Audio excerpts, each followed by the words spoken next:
श्रीराम जय राम रघुराम।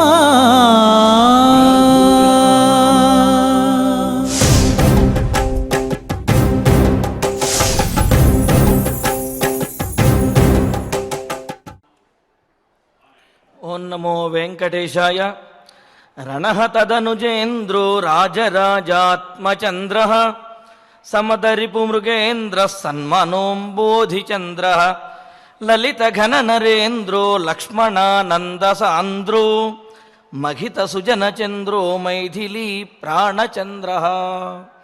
యుద్ధమునందు రాక్షసులందరినీ కూడా నిర్జించేవాడు, ఈ లోకంలో రాజులందరికీ కూడా పరిపాలనలో మార్గనిర్దేశకుడు, మదించినటువంటి దుష్టులు అనే మదపటేనుగులకు సింహము వంటివాడు, యోగుల యొక్క మనస్సు అనే సముద్రమును ఉత్తేజపరిచే చంద్రుడు, లక్ష్మణునికి ఆనందాన్ని కలిగించేటటువంటి చంద్రుడు, సీతాదేవికి ప్రాణచంద్రుడైనటువంటి వాడు శ్రీరామచంద్రుడు.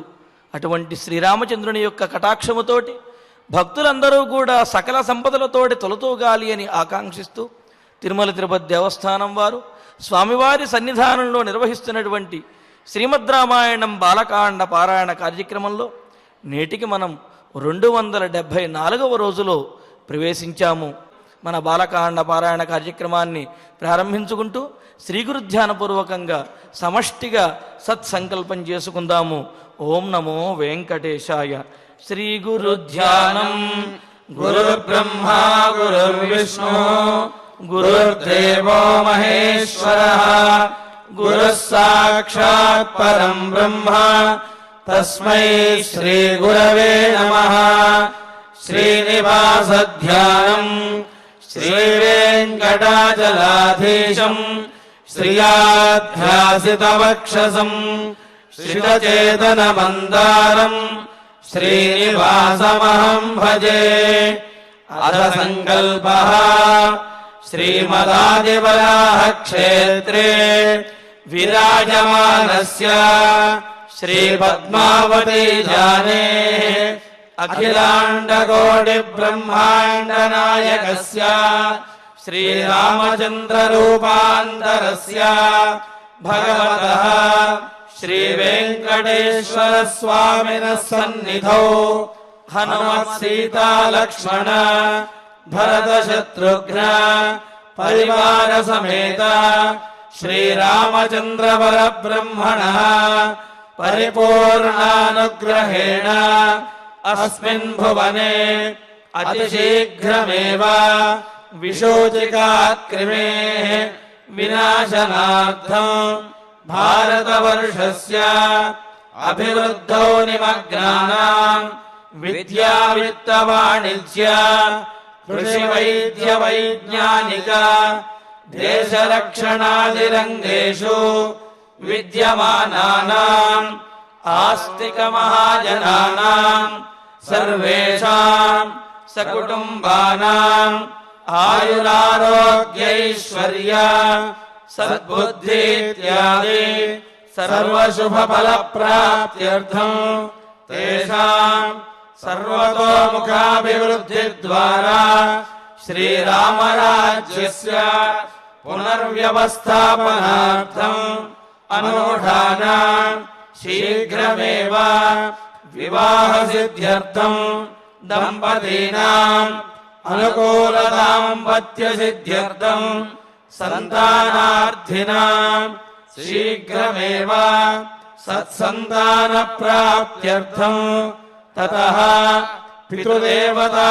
ప్రీత్యర్థం గో సంరక్షణార్థం చ సకల సంపత్ప్రదే శ్రీమద్వాల్మీకి రామాయణాంతర్గతే బాలకాండే యథాశక్తి శ్లోకవ్యాఖ్యాన పురస్సరం 38 సర్గశ్లోకపారాయణం తథా శ్రీ షణ్ముఖ ప్రజ్ఞావర్ధన స్తోత్రపారాయణం శ్రీ ధన్వంతరి మంత్రపారాయణం చ అన్యోన్య సహాయేన आचार्यमुखेन करिष्यामहे। श्रीवाल्मीकि प्रार्थना। वाल्मीकिर्मुनिसिंहस्य कवितावनचारिणः शृण्वन् रामकथानादं को न याति परां गतिम्। श्री आञ्जनेय प्रार्थना। यत्र यत्र रघुनाथकीर्तनं तत्र तत्र कृतमस्तकाञ्जलिं बाष्पवारि परिपूर्णलोचनं मारुतिं नमत राक्षसान्तकम्। श्रीरामायण प्रार्थना। वेदवेद्ये परे पुंसि जाते दशरथात्मजे वेदप्राचेतसादासीत् साक्षात् रामायणात्मना। श्रीराम प्रार्थना। आपदामपहर्तारं दातारं सर्वसम्पदां लोकाभिरामं श्रीरामं भूयो भूयो नमाम्यहम्। श्रीरामचन्द्र परब्रह्मणे नमः। अथ श्रीमद् रामायणे बालकाण्डे 38 सर्गः। శ్రీ గురుభ్యో నమః. శ్రీ వెంకటేశ చరణౌ శరణం ప్రపద్యే. శ్రీరామాయ నమః. ఏవం పాప సమాచారః సజ్జన ప్రతిపాదకః పౌరాణామహితే యుక్తః పుత్రో నిర్వాసితః పురాత్. అసమంజస చరిత్ర చెప్పుకుంటున్నాం మనం. సగర చక్రవర్తి యొక్క కుమారులు వారు. అయితే సగర చక్రవర్తి గురించి చెప్పేటప్పుడు, అసమంజసులు గురించి చెప్పేటప్పుడు వాల్మీకి మహర్షి కొన్ని మాటల్ని ప్రయోగించారు. ఏమనంటే, వెనకటి శ్లోకంలోనే సచజ్యేష్ఠో నరశ్రేష్ఠ అని ప్రయోగించారు. అసమంజసులు నరశ్రేష్ఠుడు అన్నారు, అంటే పురుషోత్తముడు అని అర్థం. జ్యేష్ఠ అనే శబ్దము 2 రకాల భావాల్ని చెప్తోంది ఇక్కడ. ఒకటి సూటిగా చెప్పే అర్థం పెద్ద కుమారుడు అని. రెండవ మాట ప్రశస్యస్య శ్రః జ్యచ అంటారు పాణిని గారు. అంటే చాలా ప్రశంసనీయుడు, ఉన్నవారు అందరిలోకి ఉత్తముడు అని చెప్పాలి అంటే వారు జ్యేష్ఠులండి ఆ విషయంలో అని పెద్దలు ప్రయోగిస్తూ ఉంటారు. ఆ భావం అంతరార్థంగా ఉండేలాంటి ప్రయోగం సచ జ్యేష్ఠ. దానికి వివరమేమో అన్నట్లుగా నరశ్రేష్ఠ ఆ పక్క మాట. మరి పురుషోత్తమునిగా వాల్మీకి మహర్షి ఉపదేశం చేశారంటే అంతటి తపస్సుకి ఫలంగా మహర్షి అనుగ్రహంతో వీరు లభ్యమయ్యారు అంటే వారు ఒక అనుచితమైనటువంటి పని చేస్తున్నారు అన్నదానికి ఏవైనా కొంత కారణం ఉండాలి కదా అని మనం వెతుకుతున్నాం. ఆ వెతకడంలో మొట్టమొదటి మాట ఈ సర్గలో 2వ శ్లోకంలో కనిపిస్తుంది. అయోధ్యాధిపతి శూర పూర్వమాసీత్ నరాధిప అని ఉంది. అక్కడ అసలు ఆ పరిచయం చేయడమే ఆ సగర చక్రవర్తి యొక్క పాత్ర ఎంత అద్భుతంగా మొదలుపెట్టారు అంటే, అనగనగనగా ఒకానొక అయోధ్య ఉంది అన్నారు. అయోధ్య గురించి వేదం ఏం చెప్తోంది? ఓం అష్టాచక్ర నవద్వార దేవానాం పూరయోధ్య తస్యాగం హిరణ్మయః కోశః స్వర్గో లోకో జ్యోతిషావృతః అని ఉంది. అంటే ఏ విధంగా దురాక్రమణతో యుద్ధం చేయ వీలు కానిది, కేవలం భగవదనుగ్రహం వల్ల మాత్రమే దానిని మనం పొందగలిగేది, అంటే కొట్టలేనిది అని అర్థం. యోధ్య అంటే యోద్ధుం శక్య అని, అంటే కొట్టగలిగినది, దురాక్రమణతో ఆక్రమించుకోగలిగినది అని అర్థం. దానికి వ్యతిరేకంగా అయోధ్య, అలాంటి అయోధ్యకు అధిపతిగా ఉన్నవారు వీరు. సరే, వీరి పేరేమి అంటే సగర అన్నారు. దానికి ముందు ఇంకొక చిన్న మాట కూడా ఉంది, శూర అని. సగర చక్రవర్తి గురించి చూపించేటప్పుడు అంత గొప్పగా ఒకానొక అయోధ్యకు అధిపతి అంటేనే ఆయన మహావీరుడు అని తెలిసిపోతుంది కదా. మరి శూర అని చెప్పడంలో ఇంకొక తాత్పర్యమేమి? అక్కడ వ్యాఖ్యానంలో రాస్తారు, యుద్ధంలో మడమ తిప్పని గొప్ప మహాయోధుడు అని. అంటే ఆ పాత్రలో ఏదో ఈ శూరత్వం స్పష్టంగా మనకి అర్థమవ్వాల్సింది ఒకటి ఉంది అన్నమాట. దానికోసం మనం వెతగ్గా కొన్ని రహస్యాలు కనిపించాయి అని అనుకున్నాం కదా పద్మపురాణంలో. అయోధ్యాధిపతి శూర పూర్వమాసీతు నరాధిప. ఆ తర్వాత ఏం చెప్పారు? సగరో నామ ధర్మాత్మ అని అన్నారు. అంటే వారి పేరు సగర చక్రవర్తి. సగర అని ఒక మాట చెప్పారు. వారు పరమ ధర్మస్వరూపులు అన్నారు. వారు ప్రజాకాములు అన్నారు. ఇక్కడే మళ్ళీ రెండు అర్థాలు. ఒకటి, పిల్లల్ని కోరుకునేవారు అని అర్థం. పిల్లల గురించి పరితపించిపోతున్నారు అని ఒక అర్థం. మరొక అర్థమేమి? ఈ ప్రజలే తమ పిల్లలనుగా భావిస్తూ ఈ ప్రజలను నిరంతరం వారి సంక్షేమాన్ని బాగోగుల్ని కోరుకునేవారు అని ఒక అర్థం అన్నమాట. కనుక ప్రజాకామ అని ప్రయోగించారు. ఎంత కావ్యంలో సౌందర్యం అంటే ప్రజాకాముడు కానీ అప్రజుడు అనుంది. కోరుకున్న దానిని అంతటి యోధుడు మహనీయుడు పొందలేకుండా ఉంటాడా? ఉన్నాడు. దానికి ఒక కారణం ఉండి ఉంటుంది. అప్రజ. అప్పుడు కూడా అనుకున్నాం, ప్రజ లేనివాడు అని చెప్పాలి అంటే అప్రజాహ అని ప్రయోగించాలి. న విద్యతే ప్రజా యస్య అసౌ అని వివరం చెప్తే, కానీ ఇక్కడ వ్యాఖ్యానంలో అలా రాయలేదు. ఏమని రాశారు? నా ప్రజాయతే ఇత్యప్రజ అని రాశారు. అంటే తను ఒకానొక సంతతిని తన ఇల్లాలియందు పొందలేదు అని చెప్పడం కాకుండా తన ఇల్లాలి క్షేత్రమందు ఆవిర్భవించలేదు అని అర్థం వచ్చేలాగా ఆత్మావై పుత్రనామాసే అని అంగాదంగాతు సంభవసి హృదయాతు అధిజాయసే అని వేదం శృతి చెప్తోంది. కనుక నా ప్రజాయతే తను ఇంకా పుట్టలేదు అనే భావం వచ్చేలాగా అప్రజ అని చెప్పారు అన్నమాట. అంటే కాస్త సంస్కృత పరిచయంతో ఇది చాలా రుచిగా సంతోషంగా అర్థమవుతుంది. సరే, ఇప్పుడు ఇతడు ప్రజాకాముడు కానీ ఇతడు ఇంకా పుట్టలేదు అని చెప్పడంలో, అంటే కావ్యంలో ధ్వని అంటారు. ఒక అర్థం సూటిగా తెలిస్తే దాని ద్వారా ఇంకొక భావం, దాని ద్వారా ఇంకొక భావం, అలా పరంపరగా ఆ తీయటి భావాలన్నీ అలా అందుతూ ఉంటాయి అన్నమాట. ఇప్పుడు ఏం పరిచయం చేశారు?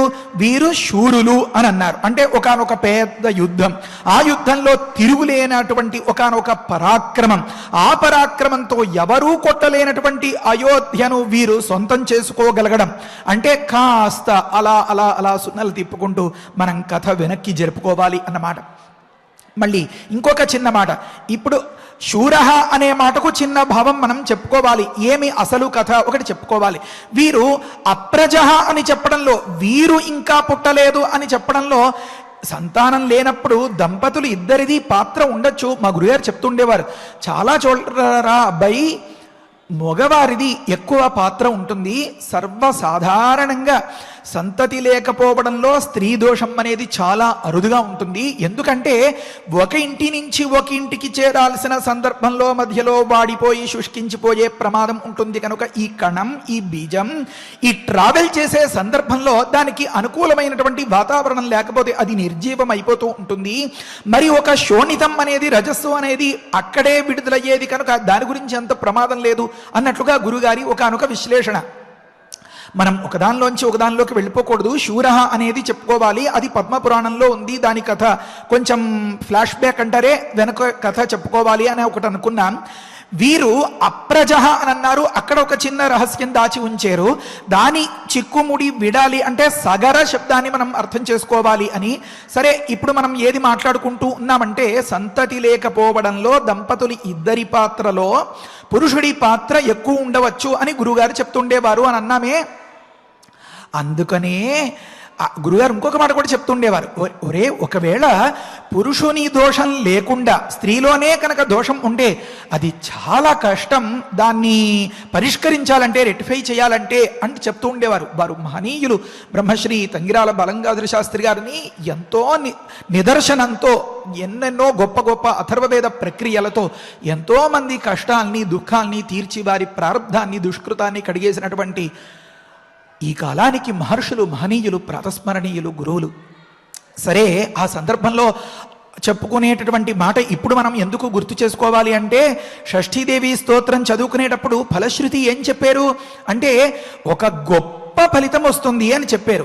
ఏమా గొప్ప ఫలితం అంటే మహావంధ్య కూడా ప్రసవిస్తుందయ్యా, మీకు సందేహమే లేదు. ఖచ్చితంగా గొడ్రాలు అని ప్రపంచమంతా ముద్ర వేసేస్తే కూడా, వైద్య శాస్త్రం చేతులెత్తేస్తే కూడా షష్ఠీదేవి కటాక్షం పొందగలిగితే ఆమెకు పండంటి సంతతి కలుగుతుంది అని చెప్పారు. అంటే తిరుగులేదు ఈ ఫలితానికి, ఈ స్తోత్రానికి అని చెప్పడం ఉద్దేశంలో ఏది టాప్ లెవెల్లో అంటే ప్రపంచంలో ఇది అసాధ్యం అని అనిపిస్తుందో దాన్నే సాధించేయచ్చు అని చెప్పడంలో అంతకంటే చిన్నివి అన్ని అవలీలగా సాధించేసుకోగలుగుతారు అని తాత్పర్యం అన్నమాట. అక్కడ మహావంధ్య అన్నదానికి ఏమి అంటే అసలు శోణితమే విడుదల కాకుండా ఉంటే, ఆ రజస్సే అంటే సంతానోత్పత్తికి అసలు అవకాశమే లేకుండా ఉంటే అది మహావంధ్య అనే శబ్దం చేత ఆ పాత్ర చెప్పబడుతుంది అని మనం అనుకున్నాం. 4 రకాల వంధ్యాత్వాలు ఉంటాయి అని.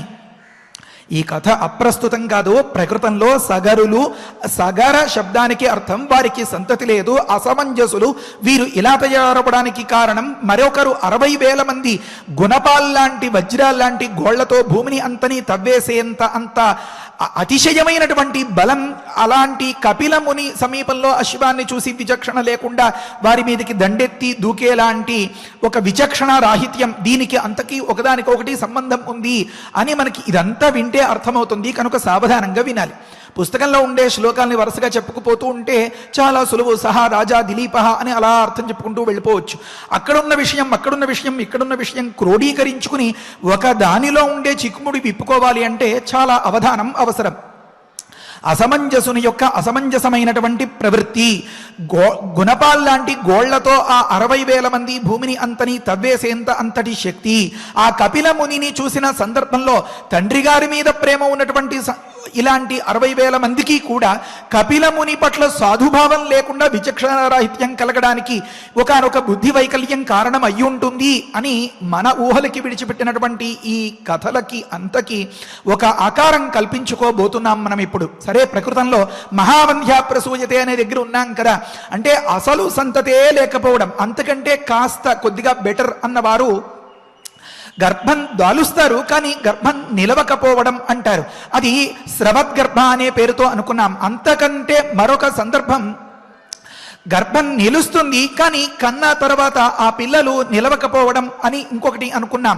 అంతకంటే ఇంకొక సందర్భం, ఒకసారి కంటారు, వారు గొప్పగా మంచిగా ఉంటారు కానీ రెండవ కాన్పుకి అవకాశం లేకపోవడం అని 4 విధములైనటువంటి వంధ్యాత్వాల గురించి మనం అనుకున్నామే. అందులో మొట్టమొదట అసలు సంతానానికే నోచుకోనటువంటి మహావంధ్య కూడా ప్రసవించేస్తుంది అని చెప్పారన్నమాట.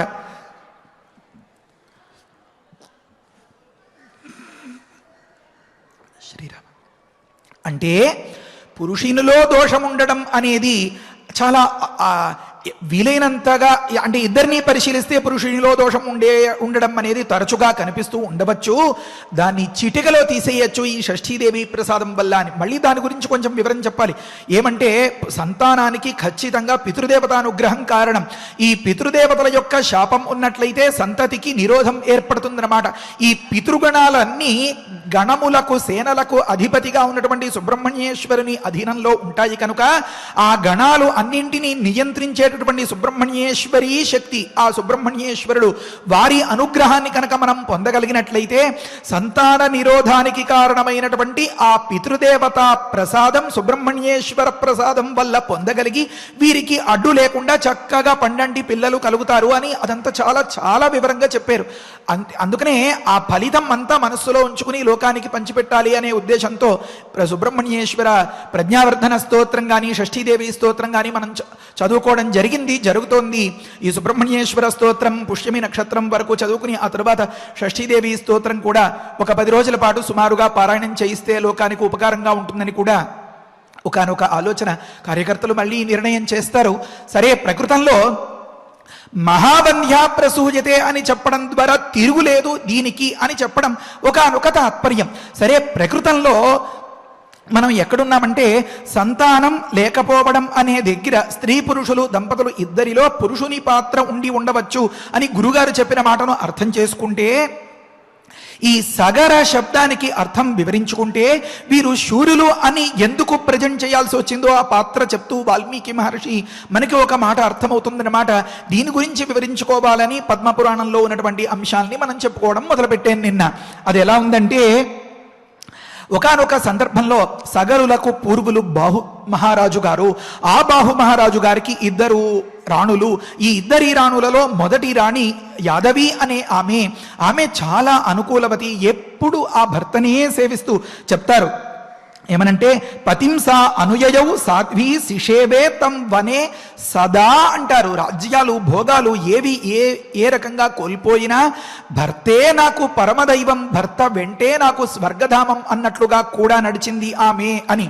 ఆమె గర్భిణిగా ఉండగా ఆమె మీద విషప్రయోగం జరిగింది, అది కూడా సపత్ని అంటే సవతి ద్వారా జరిగింది అని మనం అక్కడ నిన్నటి రోజున ఆ వచనం చదువుకున్నాం. తత్ సపత్ని పూర్వమేవ తస్యాహ గర్భజిఘాంసయ అని ఈ గర్భం నిలవకుండా చేసేయాలి. తద్వారా పెద్ద భార్య పిల్లవాడికి రాజ్యాధికారం అనేటటువంటి ఇంకా ఆ ధర్మానికి అవకాశం ఉండదు కనుక నాకు పుట్టబోయేవాడే రాజవుతాడు అనేవేనా భావాలు కావచ్చేమో. సరే, ప్రకృతంలో ఒకానొక సందర్భంలో 5 రాజులు దొంగ దెబ్బ తీసిన సందర్భంలో నిస్సహాయ స్థితిలో అశక్తతకు గురైనటువంటి ఆ బహుమహారాజు పాపం గర్భిణిగా ఉన్నటువంటి ఈ ఇల్లాల్ని తీసుకుని వనానికి వెళ్ళిపోయిన సందర్భంలో హృతరాజ్యాసవై విప్ర తదా బాహు వనయ్యయౌ, ఆ మాట కూడా అనుకున్నాం. స్పష్టత కోసం ఇంకొకసారి మనం వివరించుకోవడం జరుగుతుంది. కనుక వీరందరూ కూడా అన్యాయంగా ఈ రాజ్యాన్ని లాగేసుకుంటే హృతరాజ్యుడైనటువంటి ఆ బాహుమహారాజు గారు వనం యయౌ, వనానికి వెళ్ళిపోయారు. ఇక్కడ ఒక గొప్ప రహస్యం ఏమనంటే, విధి విచిత్రమైనది, విధి విలాసం ఎవరూ అర్థం చేసుకోలేనిది, కాలం కర్మం కలిసి రాకపోవడం అనేది ఎంతటి వారికైనా సరే తప్పనిసరి. షణ్ముఖ శర్మ గారు ఒకసారి ఉపన్యాసం చెప్తూ చాలా అద్భుతమైన ఒక మంచి మాట చెప్పారు. ఏమనంటే, పూర్వులు వారికి కష్టాలు రావడం అనేది కూడా మనం కథల్లో చూస్తున్నాం. కానీ ఆ కష్టాలు వచ్చినప్పుడు కష్టకాలాన్ని వారు తపస్సుకి వెచ్చించేవారు అనే మాట చాలా అద్భుతమైన మాట, చాలా నచ్చిన మాట.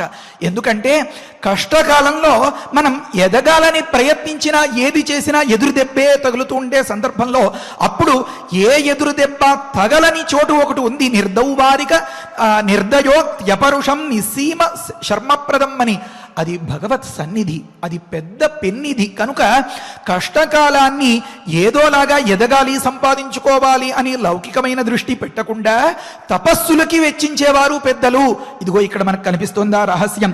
అందుకనే హృతరాజ్యుడైపోయి ఏ రకంగా ఎవడు నా అన్నవాడు లేక కేవలం తనని నమ్ముకున్నటువంటి తన ఇల్లాలు తప్ప వేరెవరు మిగలని కట్టుబట్టలతో ఉన్నటువంటి ఆ బాహుమహారాజు గారు అడవులకు తపస్సుకు వెళ్ళిపోయారు. హృతరాజ్యసవై విప్రతదా బాహు వనయ్యయౌ. మరి ఆ సందర్భంలో పత్నీతు యాదవీ తస్య గుర్విణి ఆసీదు పతివ్రత. మరి ఆమె పాతివ్రత్యం, ఆమె గొప్పతనం అంతా అనుకున్నాం కదా. ఆ సందర్భంలో రఘువంశ మహారాజులకి ఒక గొప్ప సుగుణం ఏమంటే, వారికి గొప్ప వరప్రసాదం ఏమనంటే, వారు కావాలి అనుకున్నప్పుడు వారు యోగాభ్యాసం చేస్తూ వారి శరీరాన్ని విడిచిపెట్టుకునేటటువంటి ఒక గొప్ప దైవానుగ్రహం వారికి. అందుకనే కాళిదాసు గారు చెప్తూ యోగేన అంతే తనుత్యజాం అని చెప్తారు. వారు శరీరాన్ని విడిచిపెట్టాలి అంటే వారు గొప్ప యోగాభ్యాసం చేస్తూ ఇంకా చాలు అనుకున్న సందర్భంలో ఆ దేహం పడిపోతుందన్నమాట. అలా జరిగిన సందర్భంలో పతింసా అనుయయౌ సాధ్వి శిషేవే తం వనే సదా స రాజా విపినే తస్మిన్ ప్రాణాను తత్యాజ యోగవాన్ అని అన్నారు. ఆ విపినమందు, ఆ అరణ్యమందు ఆ యోగాభ్యాసం చేస్తూనే ప్రాణాల్ని విడిచిపెట్టేశారు. అయితే ఈ భర్తను విడిచి ఉండలేనటువంటి ఆ ఇల్లాలు దిక్కుతోచక ఏం చేయాలో పాలుపోక నిస్సహాయ స్థితిలో పాపం తానే స్వయంగా నిండు చూలాలిగా ఉండి కూడా అతనికి చితిపేర్చి అతడికి ఉత్తర సంస్కారం చేయడానికి సిద్ధపడి తాను కూడా ఆ చితిని వెలిగించి చితిలో దూకేయబోతే సాతు భర్తు చితిం కృత్వా వనే తాం అధ్యరోహత, ఆ చితిని అధిరోహించబోతే ఔర్వః తాం భార్గవః తాత కారుణ్యాతు సమవారయతు అని చెప్తారు. ఇప్పుడు ఈ సగర చక్రవర్తి, ఈ కేశిని, సుమతి వీరు 100 సంవత్సరాలు తపస్సు చేసినట్లుగా ఒకరిని ఆరాధించారు అని అన్నారు. ఒకరు వరం ఇచ్చారు. ఎవరు వారు? భృగు మహర్షి అని అన్నారు. అంటే ఒక దగ్గరికి కథకు ఎంత సంబంధం ఉంటుందో ఆ భృగు మహర్షికి ఈ బాహు చక్రవర్తికి ఒకానొక సంబంధం ఇక్కడ కనిపిస్తోంది. ఏమని అంటే ఈ భృగువు గారి వంశంలో ఏర్పడినటువంటి ఒకానొక మహనీయులు ఔర్వ మహర్షి గారు, ఔర్వ తాం భార్గవ తాత కారుణ్యాతు సమవారయత, ఆ సమీపంలో తపస్సు చేసుకుంటున్నటువంటి ఆ మునిసత్తములు చూసి ఈ భృగువంశమునకు చెందినటువంటి ఔర్వ మహర్షి అయ్యయ్యో నిండు చూలాలిగా ఉందే, కనుక ఈ సందర్భంలో ఈమె సహగమనం చేయడం న్యాయం కాదు అని చెప్పి కరుణతో విలవిల్లాడిపోయి తపస్సులోంచి నిష్క్రమించి బయటకు వచ్చి ఆమెను బలవంతంగా వారించి వారి ఆశ్రమానికి తీసుకెళ్ళి వారికి కావాల్సినటువంటి ఆ పోషణ వగైరాలు అంతా చేస్తారు. సాతు భర్తు స్థితిం కృత్వా, సరే అనుకున్నాం కదా, గర్భం సుషువే జ్వలన ప్రభం అన్నారు. తస్య ఆశ్రమే సా గర్భం సుషువే జ్వలన ప్రభం అన్నారు. కొంతకాలానికి మంచి శుభఘడియలో ఈ యాదవి అనే ఆమె, అంటే సగర చక్రవర్తికి తల్లి, సగర ఆవిర్భావం జరుగుతోందన్నమాట. ఇప్పుడు ఈ బాహుచక్రవర్తి యొక్క పట్టమహిషి ప్రసవాన్ని చేసింది, ప్రసవించింది పండంటి బిడ్డను. అది చెప్తారు. జ్వలన ప్రభంగా ఉన్నారు అన్నారు. చాలా జాగ్రత్తగా గమనించాలి. విషానికి చాలా గొప్ప వేడి చేసే తత్వం ఉంటుంది అని చెప్తారు. అందుకనే స్వామి నీలకంఠుడు అని వ్యవహారం ఉంది. ఆ విష ప్రభావానికి అదల్లా మాడిపోయిందన్నమాట. ప్రకృతంలో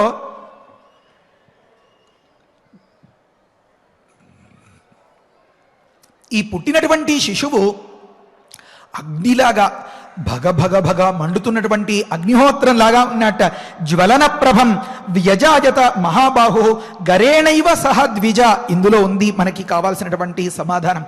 ఏమనంటే ఆ మహనీయుడు, ఆ రాజచక్రవర్తి, ఆ సగర చక్రవర్తి సగరునిగా అవతరించాడు అని చెప్తున్నారన్నమాట. గరేణైవ సహ వ్యజాయత అని అన్నారు. గరము అంటే విషం అని అనుకున్నాం కదా, ఆ విషంతోనే పుట్టేశాడు అని. అంటే గర్భిణిగా ఉండగా చాలా కోమలంగా ఉంటాయి లోపల శరీరంలో అంగాంగాలు అన్నీ అని వివరంగా చెప్తారు. ఆ సందర్భంలో చాలా అనుకూలమైనటువంటి ఆహారాన్నే తీసుకోవాలి, ఇదంతా వైద్యశాస్త్రం చెప్తోంది. అయినా సరే ఈ సవతి చేసినటువంటి విషప్రయోగం ఆమె మీద కానీ ఆమె గర్భం మీద కానీ ఏ విధమైన దుష్ప్రభావాన్ని చూపించలేదు అని కూడా మనం ముందు చదువుకున్నాం. ఏమని? తత్ సపత్ని పూర్వమేవ తస్యాహ గర్భజిఘాంసయా భోజనేన సహ, భోజనంతో పాటు విషం పెట్టింది. అయితే యాదవ్యాస్తు తపోయోగాతు గర్భోమైవ మమారహ, ఈ యాదవి యొక్క పాతివ్రత్య ధర్మము అనేటటువంటి ఒకనొక తపస్సు యొక్క ప్రభావం వల్ల, బలం వల్ల ఆ గర్భము మరణించలేదు అని చెప్పి నా మమారచ సా రాజ్ఞి దేవానామనుకంపయ, ఆ యాదవి కూడా ఈ విషానికి మరణించలేదు దేవానుగ్రహం చేత అని మనం గతంలో అనుకున్నాం.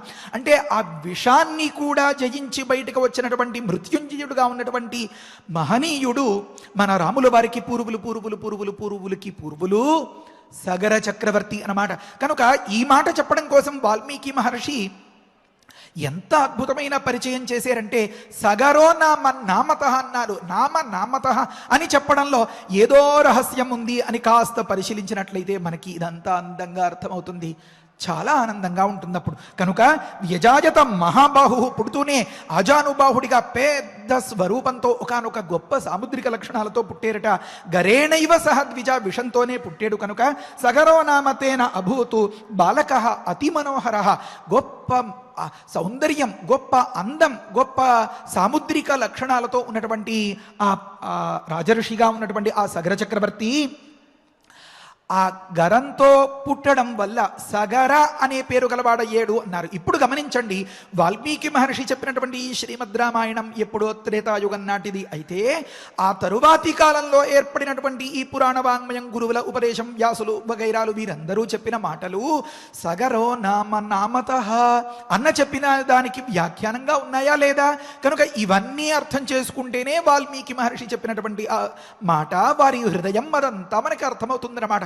కనుక సగరో నామత అని చెప్పడం వల్ల ఏదో సంకేతం కలుగుతోంది అని మనం తరచి చూస్తే పద్మపురాణంలో విపులీకరించినటువంటి ఈ అంశం వల్ల మనకి తల్లిగారు తను గర్భంలో ఉండగా ఏ విషాన్ని పుచ్చుకోవలసి వచ్చిందో, ఏ విష ప్రయోగం అయితే జరిగిందో ఆ విష ప్రయోగం కూడా తనని చంపలేనటువంటి మృత్యుంజయుడుగా ఉన్నటువంటి సగరుడు పుట్టాడు అని అన్నారు.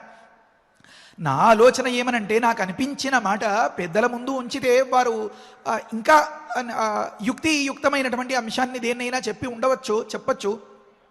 ఇప్పుడు అనిపిస్తుంది ఈ విష ప్రభావం ఈ సగరులను ఏ రకంగా వీరి ప్రాణాల్ని తీయలేకపోయింది. బహుశా వీరి బీజం దానివల్ల నష్టమైపోయి ఉండవచ్చు. కనుక ఆ భృగు మహర్షి దీన్ని గమనించినటువంటి సందర్భంలో, ఎలా అయితే గురుగారు వెనక చెప్పిన సందర్భంలో స్త్రీ పురుషులు ఇద్దరిలో పురుషులకి కనుక సమస్య ఉన్నట్లయితే దాన్ని తేలికగానే మనం నయం చేయవచ్చు అని చెప్తూ ఉండేవారు అని అన్నామే, ఆ సందర్భంలో భృగు మహర్షి క్షణకాలం కూడా ఆలోచించకుండా, ఆలస్యం చేయకుండా వెంటనే నయనా నీకు గొప్ప సంతతి కలుగుతుంది అని ఆ దంపతులతోగా ఉన్నటువంటి ఆ భార్యలతో కూడినటువంటి ఆ సగర చక్రవర్తిగా ఆశీర్వచనం చేశారని అనుకున్నామే. కనుక వారి యొక్క తపోయోగం వల్ల పరిశీలించి వీరిలో ఉండేటటువంటి ఈ జీవానికి ఉపాధిగా ఉండేటటువంటి ఆ తొడుగు ఏదో, ఆ తొడుగు శాశ్వతంగా చిరకాలం దీర్ఘాయువుతో ఉండేలాగా ఆ తపఃప్రభావం ఏదో పనిచేసి ఉండవచ్చు. కనుక తిరిగి అది పునరుజ్జీవింపబడితే లోకరీతిని అనుసరించి ఈ రాణులకు గర్భం ఏర్పడి తద్వారా ఈ సంతతి ఇదంతా కలిగి ఉంటుంది అని మనకు అర్థమవుతోంది. అంటే ఒకానొక దగ్గర విషప్రభావం, ఆ విషప్రభావం ఒకానొక దగ్గర ఒకలా స్వల్పంగా పనిచేసి ఉండవచ్చు. ఎందుకంటే కర్మణో గహనాగతి అని చెప్తారు కదా. అయితే దీన్ని పరిశీలించుకుని దీన్ని మనస్సులో పెట్టుకుంటే మనకి తరువాత అర్థమయ్యే మాట ఏమంటే, కొన్ని దగ్గర చెప్తారు పలానా చోట విషవాయువులు విడుదలై వారికి రకరకాల వైకల్యాలు ఏర్పడ్డాయి అని, భోపాల్ గ్యాస్ లీక్ అని వగైరాలు పరిశీలిస్తే చాలా కొన్ని ఉదాహరణలు మనకి దొరుకుతాయి. దానివల్ల మనస్సుకి కొంత సమాధానం అవుతుంది. ఎప్పుడైతే ఈ విష ప్రభావం ఆ తండ్రి గారిలో ఉండి ఆ తండ్రి గారి బీజాన్ని నష్టపరిచిందో, ఆ గురువుల యొక్క అనుగ్రహం వల్ల అది మళ్ళీ పునరుజ్జీవింపబడి ఆ సంతతి వరకు కలగగా, అది బహుశా అలా ఈ జీన్స్ అంటారే వారిలో అలా కొంతకాలం ఈ జన్యుకణాలు అనువర్తించి ఈ పిల్లలలో కూడా ఏర్పడి ఈ విధమైనటువంటి అనుచితమైనటువంటి ప్రవర్తనకు బుద్ధి వైకల్యానికి కారణమై ఉంటుంది అనే భావం సగరో నామత అని చెప్పడం ద్వారా ఇతడు నరశ్రేష్ఠుడు, పురుషోత్తముడు, కానీ అనుచితమైనటువంటి పని చేసేటటువంటి, అంటే అంతగా బుద్ధి ఎదగనటువంటి వాడు అని వాల్మీకి మహర్షి మనకు ఈ పాత్రను పరిచయం చేశారన్నమాట. అయితే ఇప్పుడు మళ్ళీ ఇంకొక ప్రశ్న వస్తుంది. ఏమండి, బుద్ధి వైకల్యం ఉన్నటువంటి వ్యక్తికి వివాహం చేయడం ఎంతవరకు న్యాయం? ఆ బుద్ధి కుదిర్చి కదా మనం మంచిగా ఉన్న సందర్భంలో పిల్లకి పెళ్లి చేయాలి. ఎలా అయితే 60,000 మందికి సంతతి లేదు అని గురువుగారు చెప్తే ఆ 60,000 మందికి వివాహాలు చేస్తే మరి ఆ పిల్లల్ని గొంతు కోసినట్లు అవుతుందని పెళ్లి చేయలేదు అని నిన్నటి రోజున మనం అనుకున్నాం కదా. మరి ఈ సగరులకు ఈ ఆలోచన కలగలేదా? అసమంజసులకి వివాహం ఎందుకు జరిపించి ఉంటారు అని.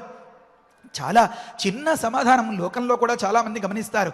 అంతగా బాధ్యత తెలియకుండా అంతంత మాత్రమే ఉంటూ అప్రయోజకంగా ఉన్న సందర్భంలో కాస్త పెళ్లి చేస్తే ఏదైనా కుదుట పడతాడేమో, ఒక దారిలోకి వస్తారేమో. మన అన్నమయ్య సినిమా చూస్తే కూడా మీకు అందరికీ తెలుస్తుంది కదా, కథలో మరదళ్ళు ఇద్దరిని జత చేర్చిన సందర్భంలో ఏదైనా ఒక దారిలోకి వస్తుందేమో అని సహజంగా తండ్రులకి అలా అనిపిస్తూ ఉంటుంది కదా. కనుక ఈ అసమంజసుడు వస్తుతః రాక్షసుడు కాదు, ఇతడి పైశాచిక ఆనందం కాదు, ఇతడి ప్రవృత్తి.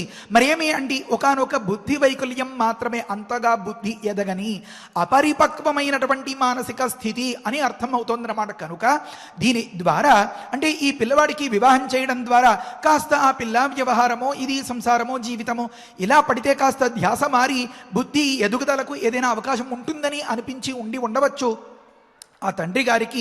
కనుక వారికి వివాహం జరిగింది అనే అంశం తెలుస్తుంది, వారికి సంతతి కలిగింది అనే అంశం వల్ల కూడా వారు గొప్ప అందరి జనులకు సమ్మతమైన వారు, మంచి బుద్ధిశక్తి కలిగినటువంటి వారు, మంచి నేర్పరి, మంచి నిపుణులు, ఇలా పరిచయం ద్వారా ఈ తండ్రి గారిలో ఇంతకంటే వేరే లోపాలు ఏమీ లేవు, ఎవరిలో అసమంజసునిలో అనే అంశాలు కూడా తెలుస్తాయి. ఇవన్నీ మనస్సులో పెట్టుకున్నటువంటి వాల్మీకి మహర్షి ఈ అసమంజసులు ఒకానొక చెడ్డవాడు అని ముద్ర వేసేసుకుంటారేమో అని నరశ్రేష్ఠ ఒక మాట చెప్పారు. ఎంత ఉత్తమమైనటువంటి మాట! ఒక అయోగ్యుణ్ణి లేదా నిజంగా చెడ్డవాడిని వాల్మీకి మహర్షి అంతటి వ్యక్తి ఏదో శ్లోకం పూర్తి చేయడం కోసం 4 అక్షరాలు కావాలి కదా అని పురుషోత్తముడు అని పరిచయం చేస్తారా అన్నారు కదా. సచజ్యేష్ఠో నరశ్రేష్ఠ సగరస్యాత్మ సంభవ అని చెప్పారు. నరశ్రేష్ఠుడు, అసమంజసుడు, పురుషోత్తముడు, చాలా గొప్ప మహనీయుడు అని చెప్పడంలో ఉన్నటువంటి ఆంతర్యం ఏమి అంటే ఇతడి యోగ్యత, ఇతడి ఉత్తమ స్థితి ఇంతటిది అని చెప్పడం తాత్పర్యం అన్నమాట. అయితే ఇంకొక చిన్న సమాధానం కూడా మనకి దొరుకుతుంది శ్రీమద్ భాగవతంలో ఉన్న మాట. మరి అవకాశం ఉంటే అది కూడా ఒక మాట చెప్పుకుందాం. ప్రకృతంలో మనకి వచ్చినటువంటి సమాధానాలు ఎలా ఉన్నాయి అంటే, కష్టకాలం ఎంతవారికైనా రావచ్చు. ఆ కష్టకాలంలో అక్కడే ఉండి నేను ఏదో నెగ్గాలి, ఉద్ధరించాలి అని కాకుండా పుణ్యాన్ని ఆర్జించడానికి బయలుదేరాలి. కష్టకాలంలో ఇల్లాలు మాత్రమే అతడికి సహాయం. ఆ ఇల్లాలు జతలో ఉన్నటువంటి వ్యక్తికి ప్రపంచమంతా కూడా ఎదురు తిరిగినా సరే ఏ విధమైనటువంటి బెంగ బాధ లేకుండా వారు అనుకున్నటువంటి సంకల్పాన్ని నెరవేర్చుకోగలుగుతారు. దీనికి బాహు మహారాజే ఉదాహరణం. ఈ యాదవి అనేటువంటి పతివ్రతే కష్టకాలంలో భోగాలు పోయినా భర్తే నాకు దైవం, భర్త సాన్నిధ్యమే నాకు స్వర్గధామం అని భావించడం మనకి పెద్ద నిదర్శనం, ఉదాహరణం. కనుక ఇంకొక చిన్న మాట ఏమని అంటే, మన ప్రవృత్తి కనుక సక్రమంగా ఉన్నట్లయితే దేవతలు కూడా అనుగ్రహించి కాచుకుంటారు. అది వారి బాధ్యత, ఉత్తముల్ని రక్షించుకోవడం. అందుకనే సగరులు గర్భరూపంగా ఉన్నప్పుడు కానీ, ఆ గర్భిణిగా ఉన్నప్పుడు ఆ తల్లిని కానీ ఆ విషం ఏ రకమైనటువంటి ప్రాణాపాయానికి గురి కాకుండా, అలాగని విషప్రయోగం ఊరికే పోకుండా అలా కాస్త చిన్న పరిష్కారంతో ఆ దేవతలు సానుకూలం చేసి దాన్ని అలా ఉద్ధరించి రక్షించారు అని ఇలాంటి కథలో ఆలోచించుకున్నప్పుడే మనకి తెలుస్తుంది. ఒకానొక సందర్భంలో పార్వతీదేవికి జాతకం చెప్తే నారదుల వారు, అమ్మ నీ దానిలో అసలు ప్రపంచం ఎవరూ మెచ్చుకోలేనటువంటి ఒకానొక లాంటి వాడు నీకు భర్తగా వచ్చే రేఖలు కనిపిస్తున్నాయి. నువ్వు గొప్ప తపస్సు చేసినట్లయితే ఇదే నీ పాలిట పెద్ద భాగ్యరేఖ, ప్లస్ పాయింట్ అవుతుంది అని చెప్తే వారు తపస్సు చేస్తే ఆ పార్వతీదేవి ఇలాంటి లక్షణాలే, అంటే దిగంబరుడు, అమ్మెవరో నాన్నెవరో తెలియకుండా ఒళ్ళంతా బూడిద రాసుకుంటూ రకరకాలుగా శ్మశానవాసి అయినా సరే సకల లోకాల్ని ఉద్ధరించగలిగినటువంటి ఆ త్రినేత్రుడు స్వయంగా వలచి వరించి వచ్చాడు కదా. అదే మాదిరిగా మనకి రాసిపెట్టున్నది పూర్తిగా సత్ఫలితాన్ని ఇవ్వాలి అంటే, అది మన పాలిట ప్లస్ పాయింట్ అవ్వాలంటే మనకి భగవదారాధనే ప్రధానంగా శరణ్యం అనే అంశం తెలుస్తోంది. సరే, ఇక్కడ అయోధ్యాధిపతి శూర అని వాల్మీకి మహర్షి ప్రజెంట్ చేయడంలో సగర చక్రవర్తి యొక్క పాత్ర మనకి కాస్త అర్థమవుతుంది. ఏమనంటే, ఈ పుట్టినటువంటి పిల్లవానికి ఈ ఔర్వ మహర్షి భృగుగోత్రీకులైనటువంటి వారు గొప్పగా సంస్కారాలవన్నీ చేసి పాపం ఆ పిల్లవాడికి మంచిగా విద్యలను నేర్పి, అసలే తండ్రి లేని పిల్లవాడు అనేమో, దానికి తోడు ఇలాంటి దుర్మార్గపు చర్యల వల్ల అంతటి స్థితి నుంచి పాపం ఇలా అడవుల పాలయ్యారు అనేటువంటి జాలి ఏమో, సహజంగా ప్రసన్న మనస్సేమో మహర్షికి. కనుక ఔర్వస్తు జాతకర్మాదితస్య కృత్వా మహాత్మన, నీకు తండ్రి లేడు అని బాధపడుతున్నావా వీడికి, అమ్మా నీకెందుకు, నేను చూసుకుంటాను అని చెప్పి ఆ పిల్లవాడికి అన్ని సంస్కారాలు చక్కగా జరిపించి అధ్యాప్య వేదాను అఖిలాన్, అన్ని వేదాల్ని, వేదాంగాల్ని, శాస్త్రాల్ని అన్ని చెప్పి శస్త్రాన్ని ప్రత్యపాదజులు తిరుగులేనటువంటి శస్త్రాల్ని అంతని ఇచ్చేరట. ఆగ్నేయంతో మహాఘోరం అమరైరపి దుస్సహం, దేవతలకి కూడా వల్ల కానటువంటి ఆ అస్త్రశస్త్రాల్ని అంతని ఆ పిల్లవాడికి అప్పచెప్తే అతడు ఆ బలంతో, ఆ గురుకటాక్షంతో, ఆ తల్లి దీవెనలతో ఎంత గొప్పగా పరాక్రమించాడంటే, సహాతేన అస్త్రబలేన ఆజౌ బలేన చ సమన్వితః హైహయాంతాలజంఘాంశ్చ జఘ్నే రుద్రః పశూనివ, ఇలా పిట్టలు రాలినట్టు అలాగా రాలిపోయారట. ఆ శత్రువులంతా కూడా అలాగా వెళ్ళేటప్పటికల్లా యుద్ధంలోకి వారు దురాక్రమణతో మనల్ని కొట్టేవాడు ఎవరూ లేరు అనే విర్రవీగేటటువంటి అహంకారంతో ఉన్నారేమో, ఈ దెబ్బకి తాళలేక ఒక్కొక్కడు మొత్తం పదాక్రాంతులైపోయే పరిస్థితిలో ఒక్కొక్కడిని ఇంకా తెగ నరికి శత్రుశేషం రుణశేషం ఉంచకూడదు అని సంకల్పించిన స్థితిలో వాళ్ళు ప్రాణాలు అరచేతిలో పెట్టుకుని, దుర్మార్గులకి కుయుక్తులు చాలా ఉంటాయి కదండి, వారికి దొడ్డిదారులు చాలా బాగా తెలుస్తాయి. సన్మార్గులు సాధుపురుషులు మన కథల్లో కూడా కథానాయకులు పాపం ఆ మంచికే లొంగిపోవలసి వస్తుంది. సరిగ్గా అక్కడ కూడా అదే జరిగింది. ఏమని, అతడు నిశేషాన్ కర్తుం వ్యవసితో నృప, అసలు శేషమే లేకుండా శత్రువులు లేకుండా చేసి పరయ్యాలి అని సంకల్పించిన సందర్భంలో తే హన్యమానా వీరేణ సగరేణ బహుజసా వశిష్ఠం శరణం జగ్ము సూర్యవంశ పురోహితం, ఎవరు చెప్తే వీరు లొంగిపోతారో, ఎవరు చెప్తే వీరు వింటారో వారిని ప్రయోగించారు. ఎవరు అంటే కులగురువులైనటువంటి వశిష్ఠుల దగ్గరికి వెళ్ళిపోయి మహాప్రభో శరణు శరణు అని అన్నారట. అందుకనే తస్మాదపి వధ్యం ప్రపన్నన్న ప్రతి ప్రయచ్ఛంతి అంటారు. మహనీయులు ప్రపన్నులైన వారిని వధ్యులైనప్పటికీ వారి పట్ల చాలా అనుగ్రహంతో ప్రసన్నంతో ఉంటారట. పాపం మహర్షి వశిష్ఠులు కూడా అదే పని చేసి, నాయనా నువ్వు వారిని వధించకు, వారిని ప్రాణాలతో విడిచిపెట్టు అని చెప్పిన సందర్భంలో ఆ గురువుగారు చెప్పినటువంటి ఆ మాటకు కట్టుబడిపోయి పురోహితస్య వాక్యేన కృతాః వికృతవేషిణః అని అంటారు. తన హితమును కోరేటటువంటి కులగురువులు చెప్పినటువంటి ఆ మాటకు కట్టుబడిపోయి వారిని చంపకుండా విడిచిపెట్టారు అని అంటారు. కనుక ఒక్కరు 5గురు రాజులు అప్పటికి పొజిషన్లో పదవిలో ఉన్నటువంటి వారిని ఒంటి చేత్తో ఎదుర్కొని వారందరినీ కూడా తుక్కుగా ఎగరగొట్టేయగలిగారు అంటే అక్కడ చెప్పినటువంటి ఇంకా విస్తారంగా ఆ కథా యుద్ధం ఆ వాతావరణం అంతా గమనిస్తే వాల్మీకి మహర్షి మరి 2 మాటల్లోనైనా అంతరహస్యాన్ని చిన్నగా సూచించవద్దా? కనుక అయోధ్యాధిపతి శూర అని అన్నారన్నమాట. ఈ శూర అన్నదానికి ఎంత పెద్ద అధ్యాయం వ్యాఖ్యానంగా ఉందో అంటే ఒకానొక పిల్లవాడు అజేయంగా అంత పెద్ద రణరంగంలో అంతమంది సీనియర్లు అంటారే అంతటి అనుభవజ్ఞులైనటువంటి ఆ దురహంకారంతో ఉన్నటువంటి శత్రుసేనల్ని అంతని కూడా మట్టుబెట్టగలిగాడు అంటే మరి తండ్రిని మించిన తనయుడు కదా కనుక అన్నమాట. కనుక ఆ సందర్భంలో వశీకృత్య స రాజన్యాన్ స్వరాజ్యం అన్వశాసత అన్నారు. అందరినీ తనకు ఎదురన్న మాటే లేకుండా తనకి పదాక్రాంతుల్ని చేసుకుని ఎంతో ధర్మబద్ధంగా రాజ్యాన్ని పరిపాలించారు. అందుకనే ధర్మాత్మ అని 3 అక్షరాలతో వాల్మీకి మహర్షి మనకి ఉపదేశం చేశారు. అయోధ్యాధిపతి శూర పూర్వమాసీన్నరాధిప సగరో నామ ధర్మాత్మ ప్రజాకామస్సచా ప్రజ. కొద్దిగా 2 నిమిషాల్లో మిగతా 2 మాటలు కూడా మనం అనుకుని నిన్నటి రోజున మనం చెప్పుకున్నదే దీన్ని పూర్తి చేసుకుందాం. ఏవం పాప సమాచార సజ్జన ప్రతిపాదిక పౌరాణామహితే యుక్త పుత్రో నిర్వాసిత పురాతు. ఈ రకమైనటువంటి సందర్భంలో ఇది కూడా ఒక గొప్ప సంకేతం. నిజంగా కనుక ఈ అసమంజసులు పైశాచికానందంతో ఇంతమంది వధకు కారణమైతే గొప్ప హంతకుడు పెద్ద హంతకుడు అయ్యుంటే మరణదండన విధించమని ధర్మశాస్త్రం చెప్తోంది.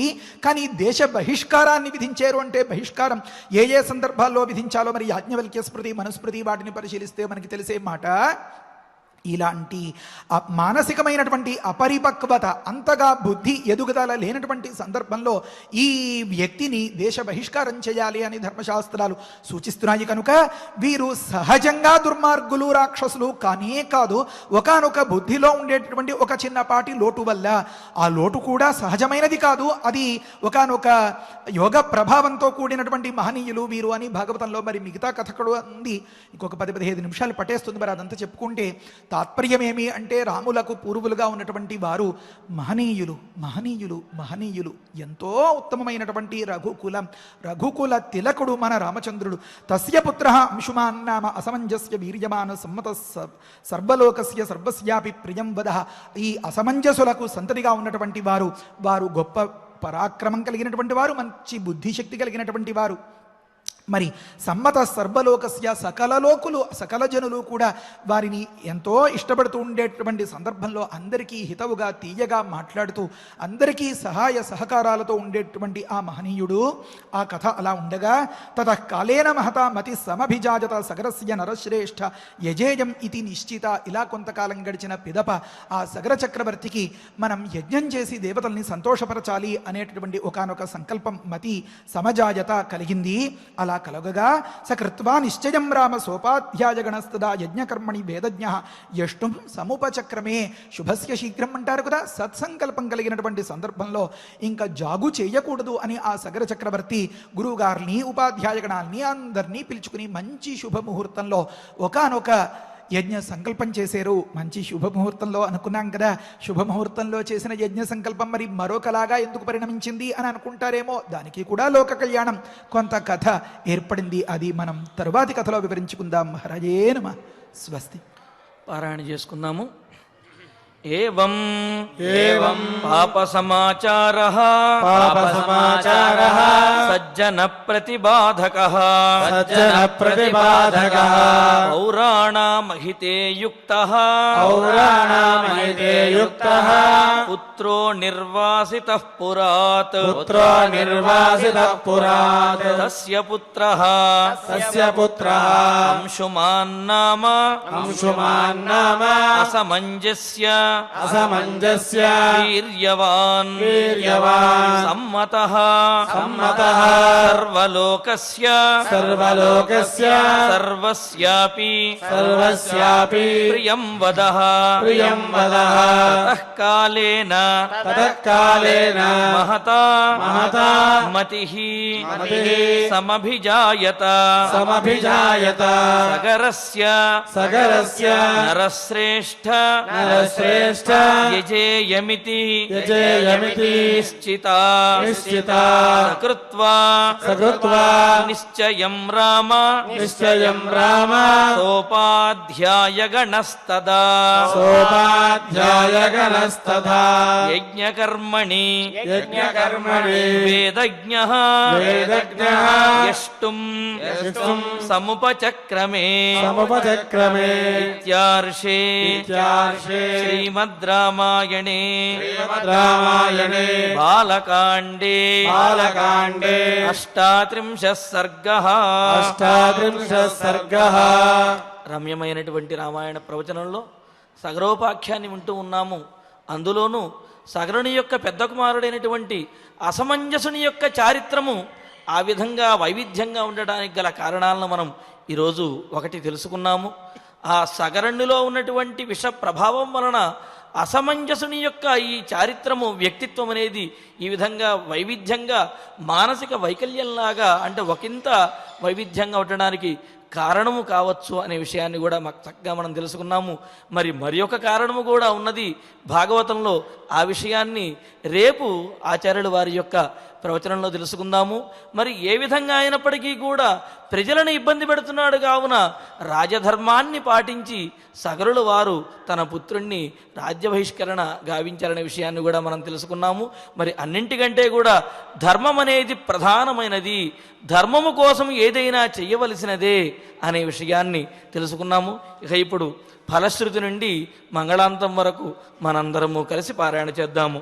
ఫలశ్రుతి కుటుంబ వృద్ధిం ధనధాన్య వృద్ధిం స్త్రియస్య ముఖ్యా సుఖముత్తమం చ శ్రుత్వా శుభం కావ్యమిదం మహార్థం ప్రాప్నోతి సర్వాం భువి చార్థ సిద్ధిం. శ్రీరామచంద్ర పరబ్రహ్మణే నమః. షణ్ముఖ ప్రజ్ఞావర్ధన స్తోత్రాన్ని మనం ఇంతకు ముందు కూడా చాలాసార్లు చదువుకున్నాము. కావున భక్తులందరికీ కూడా కొంత వచ్చి ఉంటుంది అనే ఆలోచనతోటి ఈ రోజు నుంచి మనందరము కలిసి పారాయణ చేద్దాము. అథ శ్రీ షణ్ముఖ ప్రజ్ఞావర్ధన స్తోత్రం. యోగీశ్వరః మహాసేనః కార్తికేయః అగ్నినందనః సనత్కుమారః సేనానీ స్వామి శంకర సంభవః గాంగేయః తామ్రచూడశ్చ బ్రహ్మచారీ శిఖధ్వజః తారకారిః ఉమాపుత్రః క్రౌంచారాదిః షడాననః శబ్ద బ్రహ్మ సమూహశ్చ సిద్ధః సారస్వతః గుహః సనత్కుమారో భగవాన్ భోగమోక్షప్రదః ప్రభుః శరజన్మ గణాధీశ పూర్వజః ముక్తిమార్గకృత్ సర్వారాది ప్రమాధీ చ వాంఛితార్థప్రదాయకః. ఫలశ్రుతిః అష్టావింశతి నామాని త్రికాలం తు హి యః పఠేత్ ప్రకర్ష శ్రద్ధయా యుక్తః మోకో వాచస్పతిర్భవేత్. మహామంత్రమయానాం చ మహానామ్నాం ప్రకీర్తనాత్ మహాప్రజ్ఞామవాప్నోతి నాత్ర కార్యా విచారణ. పుష్య నక్షత్రమారభ్య దశవారం పఠేన్నరః పుష్య నక్షత్ర పర్యంత అశ్వత్థమూలే దినే దినే పురస్చరణ మాత్రేణ సర్వపాపైః ప్రముచ్యతే. ఇది శ్రీరుద్రయామల రహస్యే ప్రజ్ఞావర్ధన స్తోత్రం సంపూర్ణం. అథ ధన్వంతరి ధ్యానం అచ్యుతానంద గోవింద విష్ణో నారాయణామృత रोगान् मे नाशया शेषान् आशु धन्वन्तरे हरे आरोग्यं दीर्घमायुष्यं बलं तेजोदयं श्रियं स्वभक्तेभ्यो न गृह्णन्तं वन्दे धन्वन्तरिं हरिं धन्वन्तरेरिमं श्लोकं भक्त्या नित्यं पठन्ति ये अनारोग्यं न तेषां स्यात् सुखं जीवन्ति ते चिरम् ॐ नमो भगवते वासुदेवाय धन्वन्तरये अमृतकलशहस्ताय वज्रजलोकहस्ताय सर्वामयविनाशनाय त्रैलोक्यनाथाय महाविष्णवे स्वाहा ॐ वासुदेवाय विद्महे सुधाहस्ताय धीमहि तन्नो धन्वन्तरि प्रचोदयात् अथ नवग्रह प्रार्थना आरोग्यं पद्मबन्धुर्वितरतु नितरां सम्पदं शीतरश्मिः भूलाभं भूमिपुत्रः सकलगुणयुतां वाग्विभूतिं च सौम्यः सौभाग्यं देवमन्त्री रिपुभयशमनं भार्गवः शौर्यमार्किः दीर्घायुः सैनिकेयः विपुलतरयशः केतुः आचन्द्रतारम् अरिष्टानि प्रणश्यन्तु दुरितानि भयानि च शान्तिरस्तु शुभं मेस्तु ग्रहाः कुर्वन्तु मङ्गलम् अथ क्षमा प्रार्थना यदक्षरपदभ्रष्टम् मात्राहीनं च यद्भवेत् तत्सर्वं क्षम्यतां देव नारायण नमोऽस्तु ते अथ भगवत्समर्पणम् कायेन वाचा मनसेन्द्रियैर्वा बुद्ध्यात्मना वा प्रकृते स्वभावात् करोमि यद्यत् सकलं परस्मै नारायणायेति समर्पयामि अथ मङ्गलम् श्रियः कान्ताय कल्याणनिधयेऽर्थिनाम् श्रीवेङ्कटनिवासाय श्रीनिवासाय मङ्गलम्